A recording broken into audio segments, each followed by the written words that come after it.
Sekarang kita bicara yang luas. Apa artinya dropshipper dan pemilik? Ini berbicara tentang bisnis ya. Dropshipper itu dia yang menjual barang yang tapi produknya yang punya pemilik. Jadi saya pemilik, Anda yang menjual barang saya. Gitu. Jadi itu dihitung dalam berapa buah, berapa butir. Itu bedanya antara dropshipper dan pemilik. Pemilik dan dropshipper. Nah, sama seperti kita beda kalau dalam kasus ya, kasus kasus pencatutan data Circle K.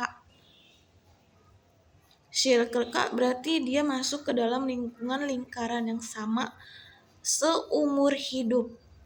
Kalau jatuh dia dikutuk, kena kutukan, kena bangkrut, kena sengsara, kena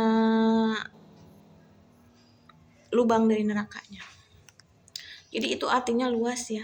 Kita berbicara bisnis, ekonomi, berbicara tentang universe, kasus, atau semuanya.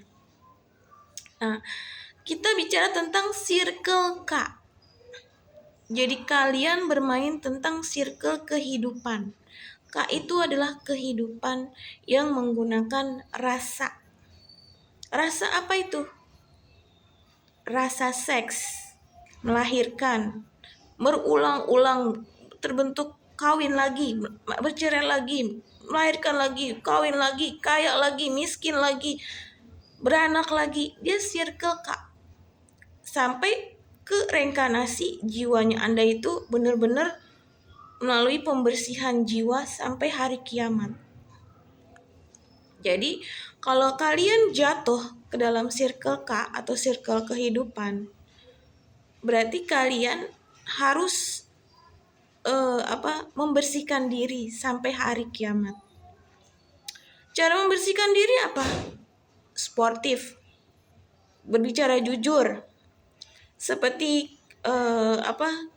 proklamasi Soekarno, atau enggak dalam janji kita dalam jabatan sejujur-jujurnya, sebersih-bersihnya.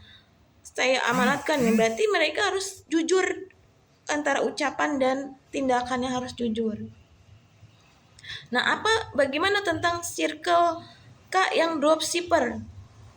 Biasanya kalau dropshipper itu kan dia menjual barang, tapi bukan barangnya dia yang dijual, tapi barang dari pemiliknya tersebut.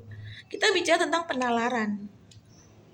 Nah, si dropshipper ini akan mengulangi kehidupan, dan karena dia memakai kehidupan si circle K itu, circle-nya pemilik itu. Dia mengulangi menjadi A, menjadi X, menjadi A, B, C sampai R, atau enggak sampai F, atau enggak sampai S. Mengulangi, bercerai lagi sampai jiwanya itu mengenali kesalahannya dia dan sampai dia lulus naik kelas. Kalau mereka nggak naik kelas, mereka reinkarnasi lagi. 70 tahun mati, hidup lagi. 80 tahun mati, hidup lagi, reinkarnasi sampai Tuhan atau Allah Subhanahu wa taala menyatakan, "Iya, kamu bersih dan kamu bisa ke langit." Dan tidak reinkarnasi lagi. Jadi kalian tahu ilmu penalaran. Jadi kita mencakup semua universe.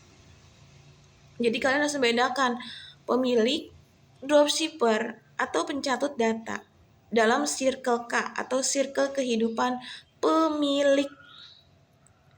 Kalian lihat dulu pemiliknya. Kenapa saya selalu mengulang-ulangi jiwa saya, selalu mengulang-ulangi reinkarnasi lagi? Karena mereka melakukan circle K atau gen tersebut tidak sebenar-benarnya. Mereka misalnya menjadi A, tapi mereka nggak jujur, mencari rezeki nggak jujur. Jadi mereka mengulang-ulangi kesalahan yang sama dan mereka hanya membuahkan hasil anak atau X.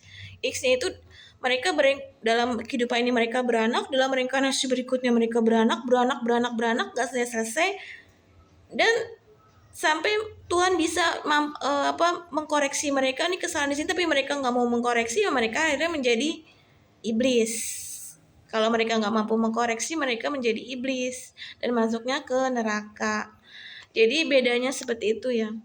Ya, apa bedanya tentang label-label? Kita lihat dulu si label itu, dia pemilik atau dropshipper. Biasanya seorang pemilik itu pintar dan bertanggung jawab. Kalau dropshipper itu dia hanya pencetak data. Makanya mereka banyak membuat label-label yang nggak benar. Ditanya asal usulnya mereka nggak ngerti. Mereka taunya karena saya lapar, saya butuh uang, saya butuh ini. Ya mereka ada mengulangi kesalahan yang sama sampai hari kiamat, penyiksaan dunianya. Apa bedanya tentang kutukan Prince Frog, kutukan kodok? Ya karena mereka jatuh ketika mereka bermain di circle K atau circle label tersebut. Terima kasih.